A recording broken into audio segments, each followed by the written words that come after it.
नमस्कार मित्रों, मैं Vinod Kumar, motivational speaker, corporate trainer, आज आपके समक्ष एक छोटी सी किंतु मोटिवेशनल कहानी लेकर उपस्थित हूँ। एक राजा ने एक बार फैसला किया कि मैं अपनी प्रजा की आर्थिक रूप से मदद करूँगा और उसने अपने मंत्री के माध्यम से यह खबर दिलवाता है, प्रजा को दिलवाता है कि राजा जी 9 बजे से लेकर 5 साढ़े 5 बजे तक अपनी प्रजा की आर्थिक रूप से मदद करेंगे। होना भी यही था। सुबह 9 बजे से ही आर्थिक रूप से मदद लेने हेतु लोगों की लंबी लाइन लग जाती है। 9 बजे से ही लंबी लाइन लग जाती है और जैसा कि राजा जी ने घोषणा किया था 5 साढ़े 5 बजे तक वो बंद कर देते थे। एक व्यक्ति की बारी आती है, जैसे ही बारी आती है वो पहुंचता है और उसी वक्त टाइम अप हो जाता है।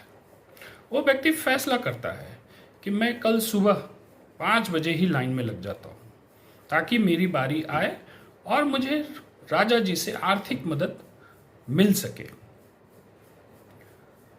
अब 5 बजे वो लाइन में तो लग जाता है, देखता मैं तो पहला ही व्यक्ति हूँ। सुबह 9 बजते बजते वो देखता है काफ़ी लंबी लाइन लग जाती है। वो अपने पीछे वालों को पूछता है, आप कैसे आए हैं? अपने पीछे वालों ने लोगों ने बताया कि आर्थिक रूप से मुझे मदद की ज़रूरत है, मैं गरीब व्यक्ति हूँ। वो व्यक्ति कहता है, अपने पीछे वाले से कहता है, ऐसा करिए आप मेरी जगह लाइन में लग जाइए ताकि आपको मदद मिल सके। फिर उस अपने पीछे वाले को पूछता है और ऐसा करते करते हर व्यक्ति यही कहता है कि मुझे आर्थिक मदद की ज़रूरत है और वो आदमी धीरे धीरे ऐसा समय आता है कि वो सबसे पीछे जाकर लाइन में खड़ा हो जाता है और जैसा कि होना था जब उसकी बारी आती है टाइम फिर अप हो जाता है। राजा के पास पहुंचता है लेकिन टाइम उसका अप हो जाता है, टाइम खत्म हो जाता है। वो फिर सोचता है ऐसा करता हूँ कल मैं 3 बजे ही लाइन में लग जाता हूँ ताकि हर हाल में राजा जी से आर्थिक मदद ले सकूं। जैसा कि पिछले दिनों हुआ था, फिर वो किसी से पूछता है, अपने पीछे वाले को पूछता है कि आप कैसे आए हैं? पीछे वाला बोलता है मैं बहुत गरीब आदमी हूं और हर हाल में राजा जी से मदद लेना चाहता हूं। फिर क्या होता है, वो अपनी बारी फिर अपने पीछे वाले को देता है, फिर पीछे पीछे, और ये क्रम ऐसा होता है कि फिर उसकी बारी जब राजा जी के पास वो पहुंचता है तब तक टाइम खत्म हो जाता है और उसे कुछ नहीं मिलता है। लेकिन राजा जी को आश्चर्य लगता है। राजा सोचता है कि क्या बात है, पिछले 3 दिनों से ये व्यक्ति आता है और मेरे पास जब तक पहुंचता है तब तक उसकी बारी खत्म हो जाती है, मुझे पूछना चाहिए। राजा उस व्यक्ति को पूछता है, मैं पिछले 3 दिनों से देख रहा हूं आप आते हैं और जब तक यहाँ आते हैं तब तक आपका टाइम, हम लोग का टाइम खत्म हो जाता और आप बिना कुछ लिए ही चले जाते हैं, माजरा क्या है?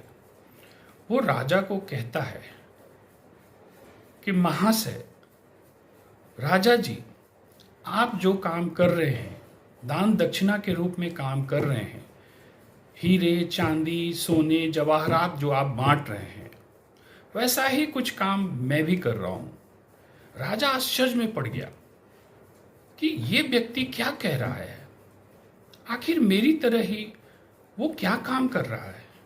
वो कहता है, राजा जी, जैसे आप हीरे चांदी सोने बांट रहे हैं वैसे ही मैं अपनी बारी किसी को दे रहा हूं, लोगों की बारी के रूप में मदद कर रहा हूं ताकि वो आपसे आर्थिक मदद ले सके।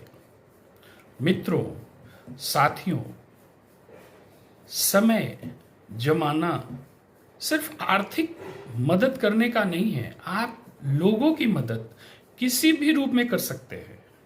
जैसा कि उस व्यक्ति ने अपनी बारी देकर लोगों की मदद की, आप किसी भी रूप में, ये जरूरी नहीं है कि आर्थिक रूप से ही मदद की जाए, आप किसी को मोटिवेट कर सकते हैं, किसी डीमोटिवेटेड व्यक्ति को मोटिवेट कर सकते हैं। हर तरह से उसकी जो मनोभावना है, उसकी मनोभावना को आप ऊंची कर सकते हैं।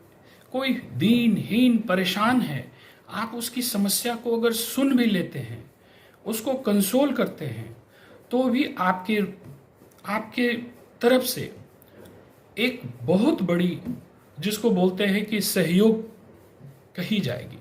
तो हर व्यक्ति को हमेशा एक दूसरे की मदद चाहे जिस रूप में हो हमेशा करनी चाहिए। कोई ज़रूरी नहीं है कि वो हमेशा आर्थिक मदद ही हो। धन्यवाद मित्रों।